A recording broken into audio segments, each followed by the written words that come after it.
Good evening, everyone. My name is Stacy, your host for tonight. Thank you, everyone, for tuning in for this broadcast. I hope everyone is doing fine and safe at home.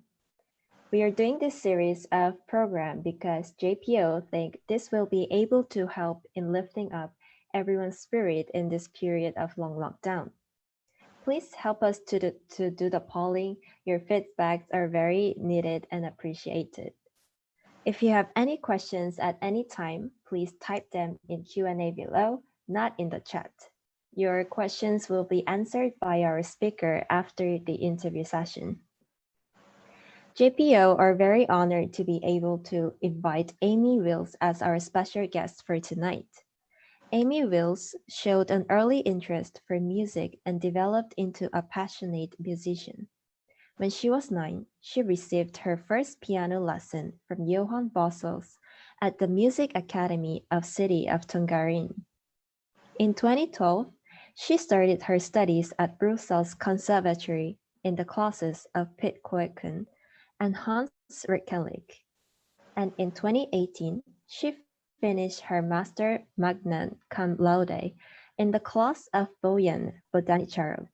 Throughout the years, she had the opportunity to follow master classes with amongst other, and at the age of 16, she debuted as a soloist with orchestra. Amy already won a large number of distinctions and prizes at competitions. At present, Amy is also very active as a chamber music performer at the B Classic Festival of Flanders, Moment Festival.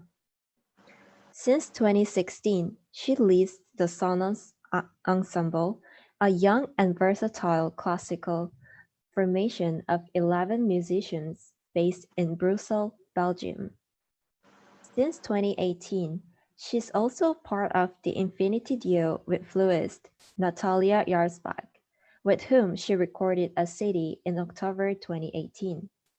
Amy played solo and chamber music in many countries, such as China, Vietnam, Mexico, and in Europe, in Belgium, the Netherlands, Germany, France, Poland, and Italy. She also developed her first solo crossover project where she combined music and theater herself. In, in music, she loves most to connect people and to try to find ways to touch people in their heart aside from music. Amy loves being in nature, traveling, spiritually, self-development, and of course, badminton. Our JPO family attendees are mostly primary, secondary, college students, their parents, and teachers.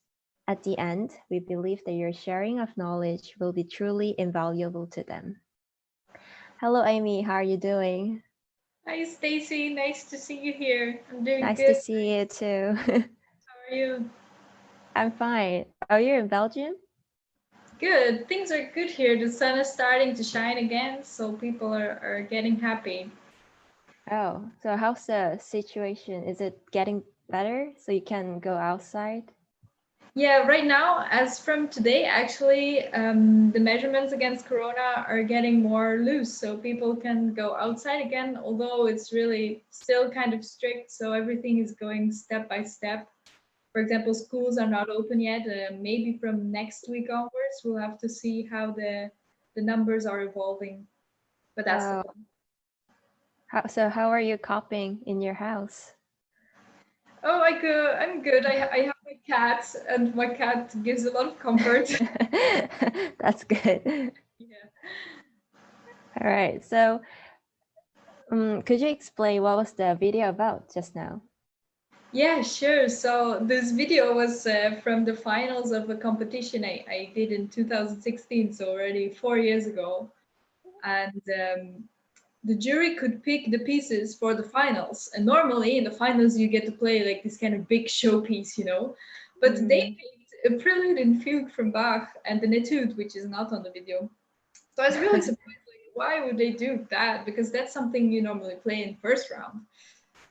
But then I got to play and practice a bit before the finals in this beautiful hall. And actually, I was so happy and relieved I could play Bach in this amazing acoustic and beautiful hall with so many nice people. So it was actually a really nice experience.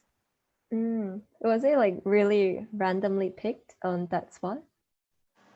No, they told me the day before because the semifinals were the day before, and right after the results, they told each participant which pieces they had to play the next day. So, Oh, I see. All right, that's nice. So your topic today is through the eyes of a pianist. right. Have you been always wanting to be a musician? Like, how old are you when you first met music? Oh, I guess music was a part of my life always, but I started playing the piano since I was 9. So I hear in Asia there's a lot of 3-year-old kids that already play the piano. I was definitely not like that. Um, and I didn't always want to be a musician. I mean, like a lot of kids, I didn't practice seriously for many years.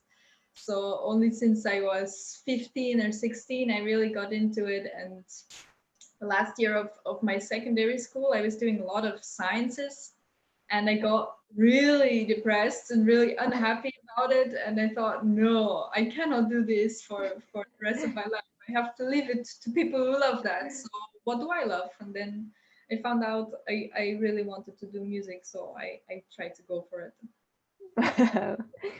Beside piano, were you interested in any other instruments? Well, throughout the years, there have been some experiments. I have to think back of 1/2 year. I tried double bass, which was a lot of fun. Oh. But I'm a tiny lady, and double bass is really huge, and I love it. But it kind of ruined my fingers, so I got Mm. this bad skin, and yeah, I had to stop. I also played a little bit of accordion because I like folk Oh. music as well, but I didn't get very far because life got too busy and Um, too many things to do. so piano suit you well. Yeah, I think piano is so versatile. You can do so many different things, and you don't need another instrument to accompany you, so you can do it all Uh, yourself, you yeah, know. that's good. So you performed as a piano recitalist, concerto soloist, and chamber musician. And what of those roles you feel most comfortable in?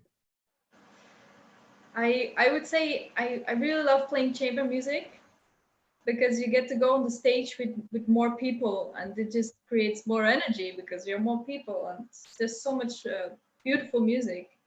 And it also kind of takes nerves away when you're with more people. It kind of eases things up.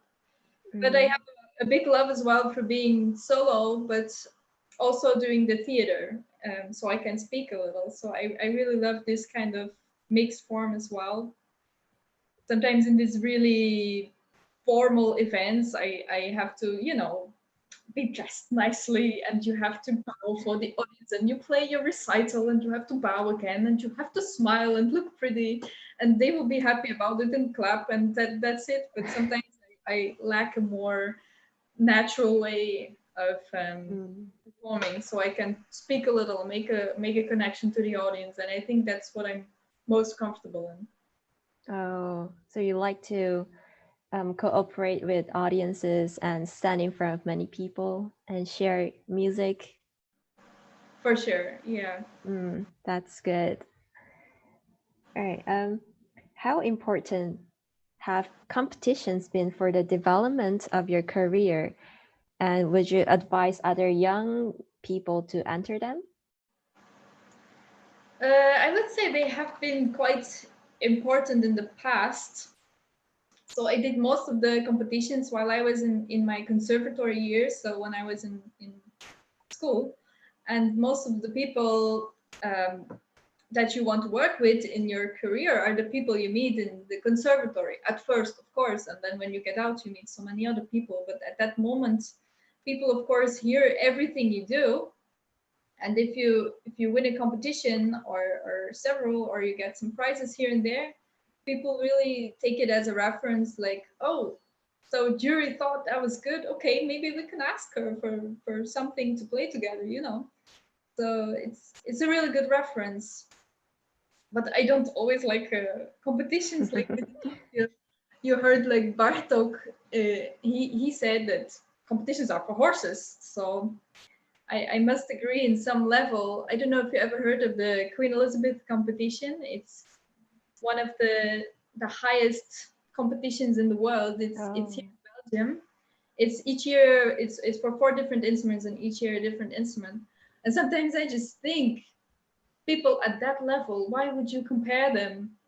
Because they're different personalities and they all play outstanding. I mean, they're the best of the world, but do you really want to compare characters and personalities with each other and choices Mm. in music? I sometimes feel it's a bit senseless. But when you're really young and you like to have a motivation or a goal to work for, I think it can be really useful. But there's some downsides to it as well. Yeah. I don't know if you ever entered a competition, but sometimes the jury members can be really nasty. Uh, It can happen. I was blessed to not have that, but I heard many friends they suffered from bad criticism from jury mm, members that were really unnice to them, and it can really um, play a bad role in their self-esteem, and they struggled with it. But competitions can be good if can you be. if you want to have something to work for and to get connections and things like that. But think of the downside as well. Mm, It creates a lot of stress, and I believe music and art is not about the competition. It's about everything you learn and about the music, of course. So if you can put yeah. that first, it can be great.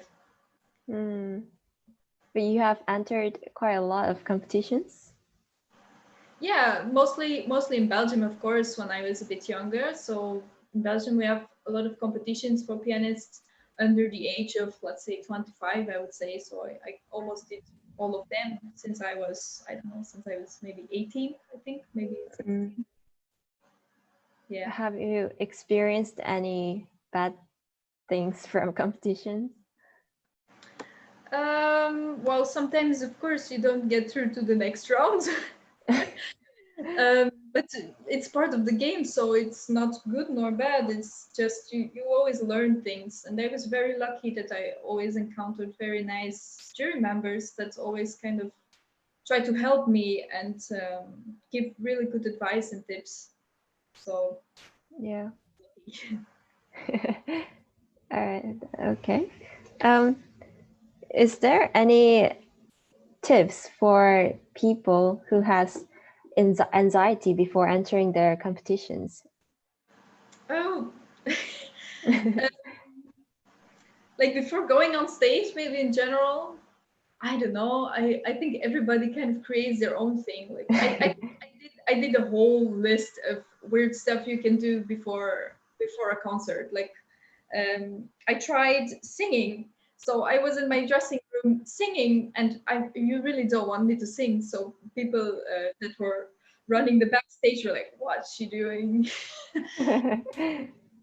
Or eating bananas or grapes. Or I did like once I did 40 jumping jacks. Wow. I went on stage when I was out of breath, so that was really bad. Oh.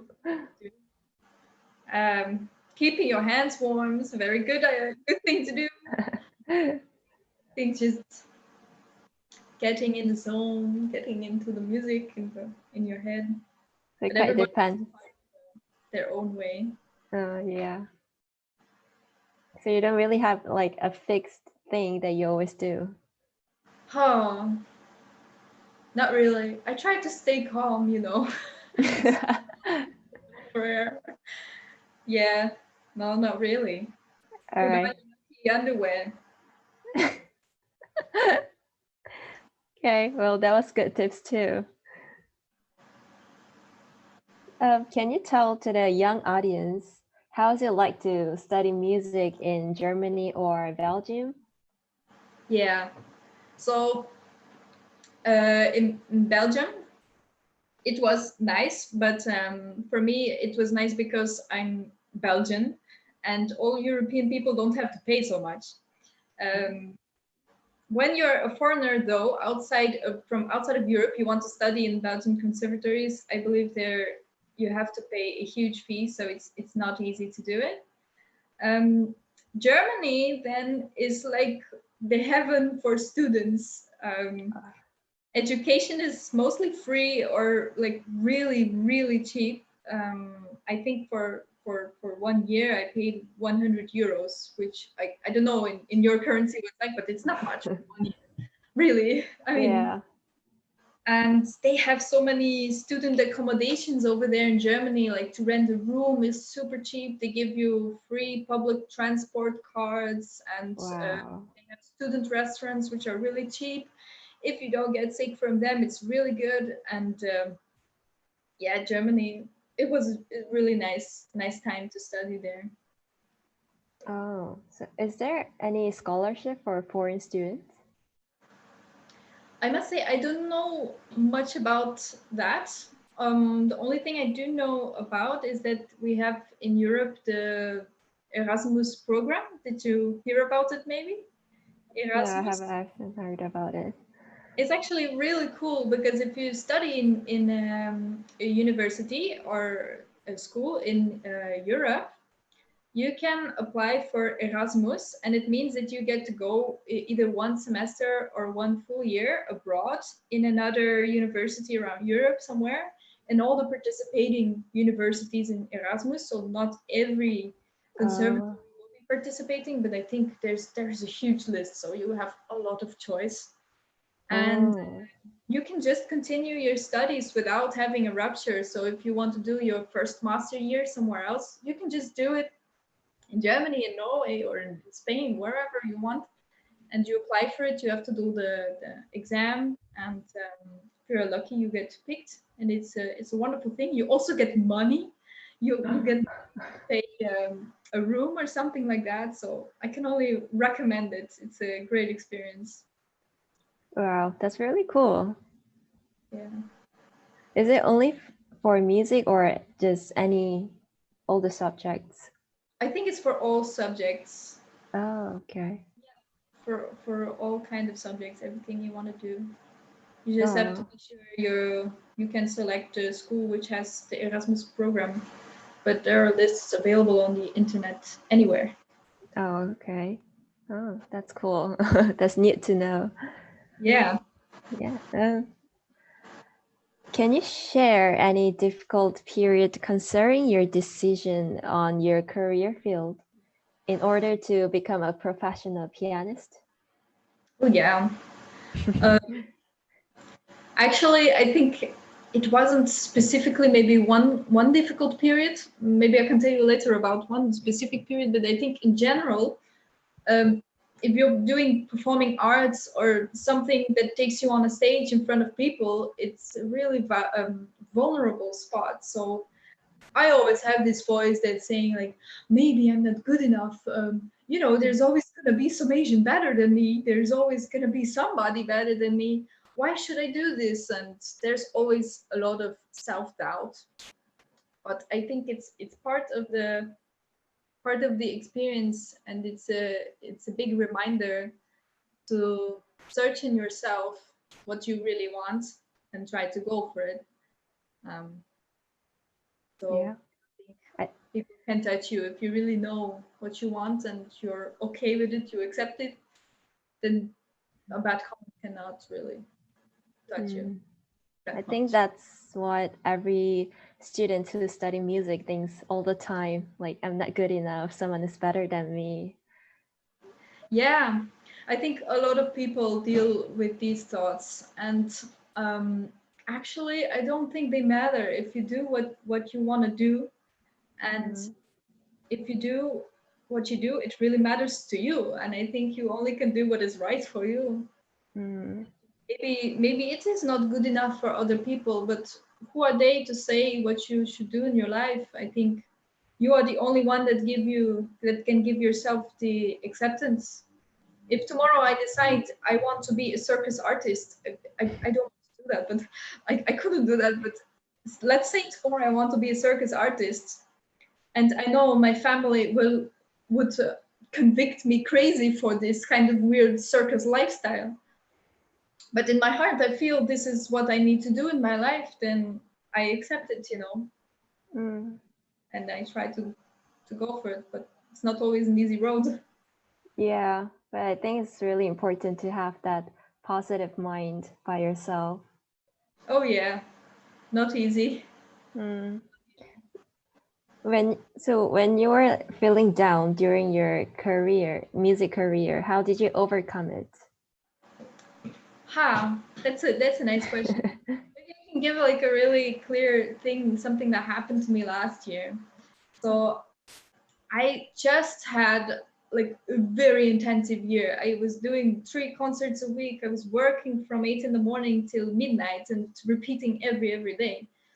And at one point, I was collapsing a little bit, and then I realized I felt like I was in a depression. So I had to take a step back. I got some sick leave from my teaching job, and I realized I'm in a depression. So why am I experiencing this? Everything was going well, and I was doing so many things, and then I realized I was doing a lot of things that I wasn't feeling passionate about. Mm. I was doing a lot of things because I had to, and because I thought in my mind like, if I do this, I will have a good career, blah blah blah. Yeah, but then I realized like, whoa, actually this whole thing, it's not part of who I am, and it's not what I want to pursue. But what is? That's a big question remaining, and Mm. I think it's a long road to discover all these pieces in yourself to what you want to do. And it's a beautiful road because you get to see a lot of things, but maybe you don't have the results right away. So right now I'm on the road like anybody. So I try to Mm. take all these little clues that, for example, while traveling, I find little things that touch me really much, and I think, wow, that's really nice. Maybe it's a little thing. I write it down, and then maybe I can take it to a next show. Maybe try something out there that had something to do with it, and experiment, develop, and you mess things up and try again till you find more who you are, what you want to be, and how you can develop it. Mm. I think Like, those times are really important too. And it actually helps you to develop yourself. absolutely. I mean, Yeah. during that time, I felt like really bad. I really felt so bad, but looking back, it's just these times in life. They're like the key. But it continues in your life. It's not like, oh, one moment I'm gonna find the solution to everything. It's not Mm. like that. It's like you find pieces of a puzzle, and you have to enjoy along the way, because if you keep thinking that one day you will have the great job and the great career, okay, maybe great, but maybe you're missing out on a lot of things right here right now that are also very important, like my cat is sleeping on the couch over there. It's not, or the birds are outside and the sun is shining. So there's lots of things to enjoy here and now, and we have to be focused on that as well. Yeah. I think it's really good. Okay. So you talked about traveling. You said you traveled around many countries so far since you're young. How do you like about it? What do you think? Does it help you in your life experience? Yeah, I love traveling. uh, I only spent right now like 5 months abroad, so I'm just back from Myanmar.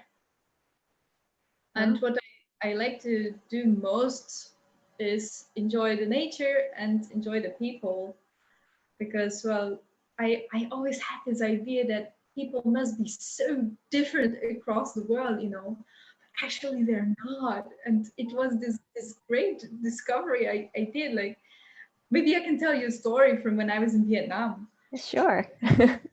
Striking to me. I think that was one of the most important things I've learned. So I was doing a trekking in the nature in Vietnam, and it was about 3 days. And the last day, I was alone with my guide, So she took me to a mountain village where I had to stay overnight with a Vietnamese family. And these people, they were like providing everything for themselves, and it was really, really basic. There was not really internet, there was nothing, no big houses or anything, just really basic. And they couldn't speak English. So I was having dinner with this family, and I was trying to say like good, good, because well, couldn't really communicate. But they invited the sister of the mother. So during the dinner, this sister comes, and suddenly at the table she burst out in tears.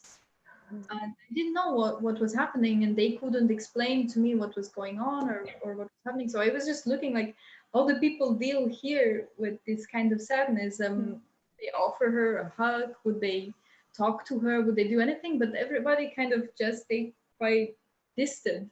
But to me, it felt like, oh my God, this person is in a big sadness. I don't know why, but sadness is sadness. Doesn't matter the reason. So I just offered her my hand just for a little moment of connection and saying, you're not alone, we're here. And she took it. And then later in the evening, the little girl, she had a phone, and she showed me on Google Translate a little sentence she had typed, and she explained to me why her auntie was so sad. Now I thought, okay, these people live like in a mountain village. I think what's the worst thing that could happen, I think, is that maybe the food got infected with something, or there are bugs all over the place, or her animals ran away. She doesn't have milk, or she doesn't have the water has been cut off, like something like that. Really, really basic human things, you know. And then I read what this little girl showed me, and it said her husband had left her. So this lady across the globe was suffering from the same emotion that all of us are experiencing, and I thought that was just amazing. I mean, we're not all different. Everybody across the globe is experiencing the same emotions, like love and grief and sadness and anger and things like that. And maybe we shape it differently, but in the end, we're all experiencing the same thing. And I think that's really great because it also connects us. Doesn't matter your belief or your color or what age you are. Just think that's it's a beautiful thing. Yeah. Oh, I think, yeah. It was really a great experience. So I never really got to travel around. So I didn't get to meet lots of people. So I think it was really nice that you realized this stuff. Yeah, Yeah, it's really cool. yeah. I'm very grateful and happy that I had the opportunity to still try. Like if you see the situation now, I don't know what how it will be like in the future, but I'm very lucky that I still got to experience so many things far away from home. Mm. So, so Vietnam should be very meaningful place for you. Oh yeah, I have stories like that from every country where I've been. Every So, country has their own meaning. yeah. Are there any countries that you like to visit again or you want to go in the future? Sure, all of them. I don't know. All of them. Oh well, I do think that I want to do lots more of volunteering work. So the last part of my trip, I was volunteering um, in Myanmar, and I was in where I was helping sick people, or I was also in a meditation center where I also helped out in the garden and things like that. And it's a really nice way for me to travel Mm, because not only you get to help people, but you experience their culture from from the inside, and you're not like a tourist just going to the nice hotels or stuff like that. So in the future, I would definitely love to visit more parts of Asia, like Mongolia and China as well, like Tibet or Nepal, and back to Myanmar for sure. And there's mm, so many things to see, but we'll have to see how it will be. And if there are maybe more responsible ways also to travel and not to take airplanes all the time. yeah, I really wish Corona to be settled as soon as possible. Oh yeah. All right. I think we can move on to Q&A session. All right. So this is from YouTube, from Bolt Sente. Hi, Amy. Nice to see you play. Before you joined the Brussels Conservatory, did you go through graded exams like what many of our kids here in Asia are doing? Yeah, I think in Belgium we have something like that, although I'm not sure it's everywhere in the country the same thing. It kind of goes through each academy where it's different. So I had to pass an exam to have my diploma that I finished my academy, which is at the age of 18, you normally kind of finish it. And it's just like 1 hour a week you go after your school to the academy. And then you have to apply for the conservatory and you have to do an entrance exam again before you Oh, start the studies. oh, I see. Oh, this is from Replay Live. Which composer you like the most? Any piece you like the most? Oh dear, how often I get this question. I just don't know what to answer because it really it depends on my mood so much. But like last year, I was so much into Brahms, the German. Oh, I want to hear really emotionally heavy music. And sometimes I like, no, let's put on some jazzy stuff. Let's put on some Gershwin or anything. Or really depends. oh, how about right now? Right now, I'm practicing a beautiful piece, definitely one of my favorites. It's from Respighi, it's not very known. Um, Definitely worth looking up. And it's just a nocturne, so it's a small piece, but it's really, really pretty. Mm. That's cool. All right. Hi, Amy. For studying music, especially in performance, which is more important, finding the right conservatory or the right teacher? Yeah. I would definitely say the right teacher. I mean, it's from vital importance that you have good understanding with your teacher. If that's wrong, you probably will not evolve the way you want to. Um, so I would definitely say be on the lookout for right teachers and test them out. Ask for like test lessons, write to them, contact them. I don't know how it's like on your side of the world, but here in Europe, it's very normal that you contact teachers before you apply for the conservatory, and they will always like to receive you to have some test lessons and see if the contact is nice and friendly, so you know what you're getting yourself into and you can really make a responsible choice. Mm. So, what was your like guideline to choose a teacher for you? Ooh, depends.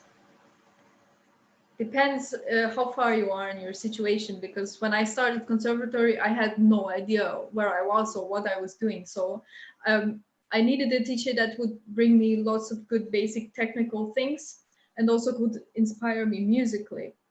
Mm.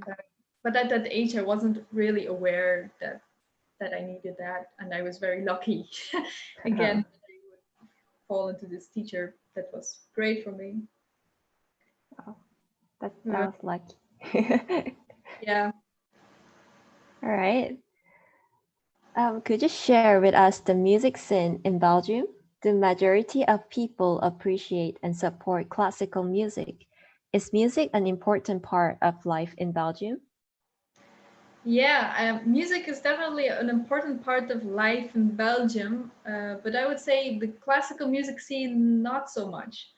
Um, the funding from the government towards the whole cultural area is going downhill every year. So it's pretty difficult to survive as an artist, but you have to be creative and you have to come up with new ways to inspire the people to come to your concert. So that's why I've always also been experimenting with the theater, also with people that do theater when I'm playing and things like that. So you have to be really creative these days, and develop new things, exciting things, and just touching music. Mm. So is it quite competitive? Yeah, it really is. Mm. If you send in, like, you made a whole concert, let's say you have a group, you made a whole concert, you want to play this that, you have a nice folder, and you send it out to organizers around the country, they will mostly not reply to you because they receive Oh. 300 of those kind of forms from everybody. So you really have to create something that stands out and that's just like, this is what I want to program. Mm. You have to start thinking like the organizer. It's not very easy. Yeah, And it sounds tough. yeah. All right. Um, is is competition the only way for a classical musician to become well known in the scene? What is your advice to a young musician? Oh, definitely not. I definitely don't believe competition is the only way to be known. Um, when you're young, you want to get your name out there and you prove you win in a competition. Yeah, that's great, but there are so many other ways. I mean, and I really believe that if you're really good, your name will always gonna come up. Always. Doesn't matter if you did zero competitions or you did 100. If you're really good and you worked hard for it, I believe that you will make it. Because people around you, all musicians know that, whoa, this person's really good. So it spreads like fire in this world. It's not such a big world, the classical music world. So lots of other ways. Just work hard for it, and want it. You will Yeah, get there, I'm sure. yeah. Yeah. Okay, this is from Winnie. Who was your teacher? Oh, I had many teachers uh, when I was really young. So my first teacher I had for 10 years was Johan Bossers. So he was kind of like a hippie that was so great. He was a great human and a great teacher. So that's the best possible combination. Wow. Um, he inspired me a lot to do really crazy stuff. Like from very young age, he kind of gave us like kurtak, really contemporary stuff. So he opened the horizons. Oh. And then I had Piet Kuiken, who's also very much into historical performance, so like the fortepiano, and Bojan Vodenicherov, Hans Rekeling. Um, I would definitely say Bojan is also tremendous, has been a tremendous help for me. He's a Bulgarian. Mm. We had good times. Wow. Yeah, teachers are really important. Definitely. Yeah. All right. What kind of piano teacher are you? Strict, calm, cheerful? Oh, it depends. I would say I haven't been strict enough in the past, and if I will teach again next year, I want to know better what I want to do with the kids and just go for it. I've been looking for what kind of teacher I want to be as well, but until now I've always been the kind of, oh, you're so cute and oh, you did so well.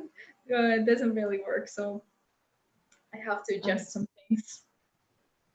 what's the age group of your students? Any age. I had students from 5 and students from 60. So Oh, yeah, any right. age. All right. Not coming back to Saba. Mount Kinabalu is waiting for you. I would love to come back. I mean, that moment. I don't know. Maybe people that watch this, they have been to Mount Kinabalu, and I have been there, and it was raining in the nighttime. So I was Oh, in hut waiting to go to the top. After 6 hours of climbing the day before, and then the rain came, and we couldn't go. So I was oh, really hoping that I could go in April, but unfortunately, it got cancelled. oh no. Maybe for the future, who knows? Who knows? Yeah. So you like climbing? Yeah, definitely love. I love doing hikes. Well, climbing, I always kind of curse myself when I do it again and I try to climb a mountain, but in the end, it's just so rewarding. So right now I can say, yes, I love it. But when you put me in a mountain, I'll be like, oh my God, why am I doing this? Yeah. But it's a great experience once you got up the top. Oh yeah. I Right. cannot sing Mount Kinabalu, but for others it was great. Okay. Oh, as a piano teacher, what do you think makes a good pianist? Oh dear. I would maybe say out front an honest personality in your playing. Um, Personally, I don't like this kind of pianist that gives all the show, that is trying to sell something because it distracts a lot from the music that you're playing. So somebody that is honest with the music and respectful to it, but also has a very personal way of interpreting and to really go deep in it and make it to the maximum of what it can be. And of course, technically, it has to be in shape, but I would never put that in front of the inspiring performance. I think technique comes a little bit under that. I would All rather right. listen to somebody that is really inspiring and just hits a few wrong notes than somebody that's really boring and just does everything perfectly. Yeah. All right. um, oh, what is your opinion about 21st century classical music? You mean really contemporary music? Yeah. Honestly, I don't know that many pieces that have been composed after 2000. Mm, There's such a wide range of things I don't know yet about, but there are so many great things to do with electronics and things like that. yeah. It's a whole world. I shouldn't say more about it because I haven't been much a part of it. I will be in November. I will have to play a very contemporary piece. I'm looking very much forward to it. Sometimes it's just easier in a way for me when I play some contemporary pieces because it's much more direct. It's much more, the emotion is just what it is, and you don't have to imagine like you're in a forest in Ireland or something, playing these romantic melodies. No, it's just, it is what it is, and sometimes I really can appreciate that. But there's a whole lot more to it that I don't even know about. So Mm, all right. It's okay. Okay. What plans do you have for the future as career as pianist? Would you continue in present form, pianist and tutor, or evolve to another career? I thought about that a lot during my travels. Like, should I do something else maybe, or I don't know. I love psychology as well, so maybe I will start Oh, to study in psychology, but definitely not a full-time study because I love music and I still really believe that I want to do that. So definitely want to continue this way and keep developing and search my way and all of that, and maybe mm, try studying something else on the side. right. Is there anything you want to do like related to traveling, or just now your profile said you like badminton? Oh yeah, I love badminton. Oh yeah, I played since I was, I think, also 9 or 10, and I really played a lot, since until I was about 18. I played every week, 3, 4 times. I did the competitions, I did the tournaments, I did like the whole thing, and I got really addicted to it. And then I went to the conservatory, and of course I played less, and it was also pretty difficult in Brussels and in Belgium to find a good um, a club, but now I finally found one, but there's a waiting list. So Oh, I'm waiting on the waiting list to start again next year. oh, you really love exercising. You do? Me, oh yeah, I love exercising too. Oh, well, I don't love exercising so much, I must say, but I mean, badminton is so much fun. Just you're moving and you're doing something good for your body, and the game is just so much fun. You know, it's Yeah. you have to be quick and you have to know the tactics and you have to you have to understand the game. I love everything about it. Yeah, it's really fun. All right. Any advice that you can give to young musicians during this time of restricted movement? What is the sort of music genre that you know which can create a lot of awareness or views? Classic, jazz, pop, Anything. anything. And music can create awareness. Just it all depends on yourself. I think definitely in these Corona times where nobody is allowed to go outside, I think it's an amazing opportunity to start looking inside and to see what you like, what you want. Um, just try to find yourself more and deeper. And I think whatever your heart is telling you, it's a good moment right now because the whole world is standing still. So everything is quiet. So you can start listening more. And I think just follow that way and you'll have a good life. Were there any music that you listened during this time when you're home? Um, During this time, yes, sometimes I go and paint a little. I'm terrible at painting, but I just love to paint. Um, Ah, So I put on some operas like last week I was listening to Don Giovanni. I'm not really an opera person, but sometimes I put it on for fun. And Don Giovanni is really funny, so I had a lot of oh. fun listening to that. Oh, yeah, it really depends on the mood, though. Yeah, exactly. Changes. All right. Um, oh, is there any struggles to live as a pianist? You mean financial struggles or? Uh, could be, or when you're finding a job or when you're meeting people. Yeah, I just found this joke again in my head. Like, what is the difference between a pianist and a pizza?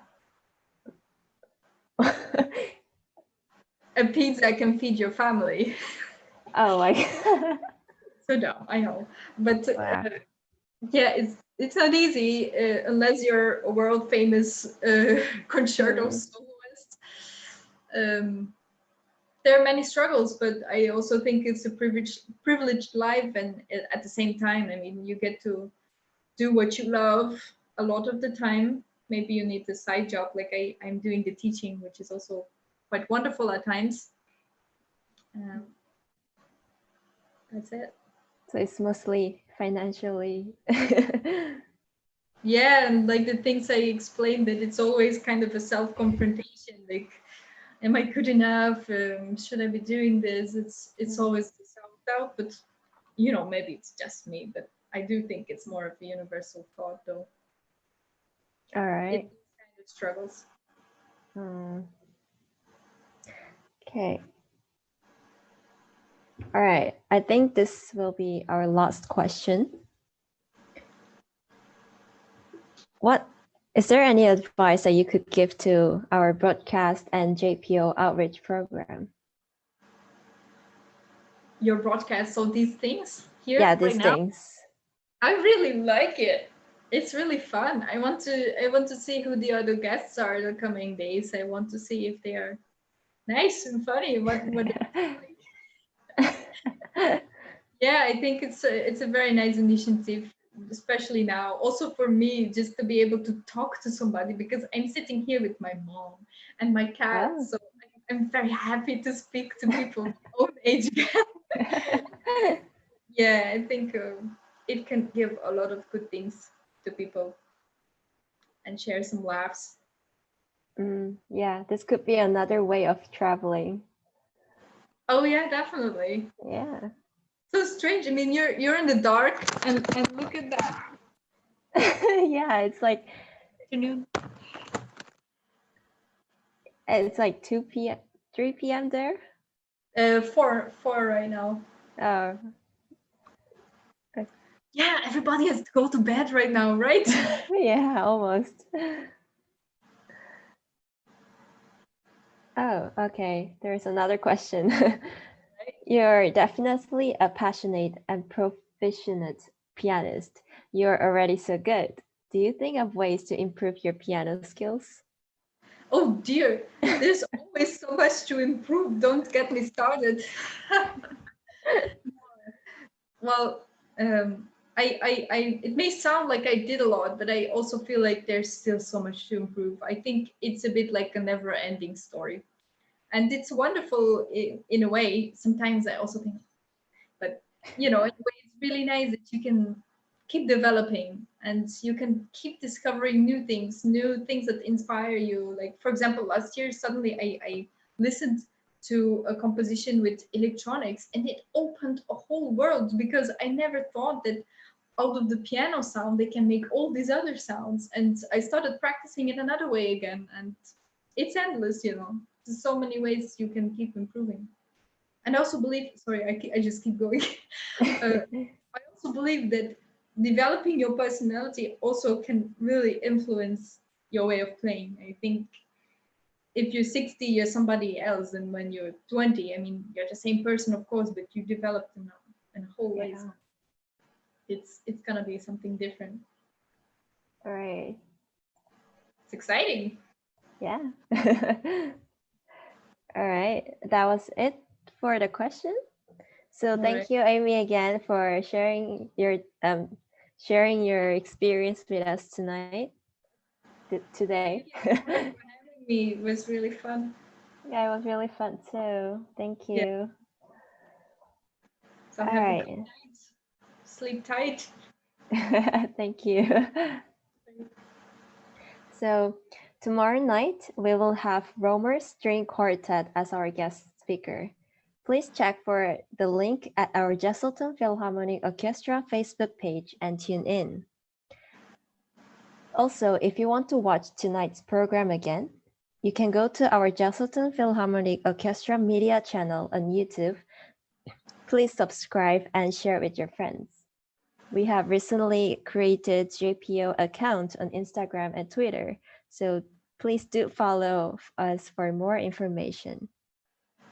You guys have been great. Thank you for being part of us tonight and cooperate with us by asking questions. I hope you got all the answers that you wanted. Be safe, be healthy, and do stay at home. I will lead the prayer to end tonight's program. Please pray in whatever faith you believe in for COVID-19. Thank you, Lord, for giving us this time to communicate and share with all of them tonight. Please keep everyone safe and healthy during this crisis. We pray that all the frontliners, doctors, and patients to return to their homes safely. Lead us back to our life of peace and hope. In Jesus' name we pray. Amen. Thank you, everyone. Good night, and see you all at the same time tomorrow. Good night. Bye. Bye.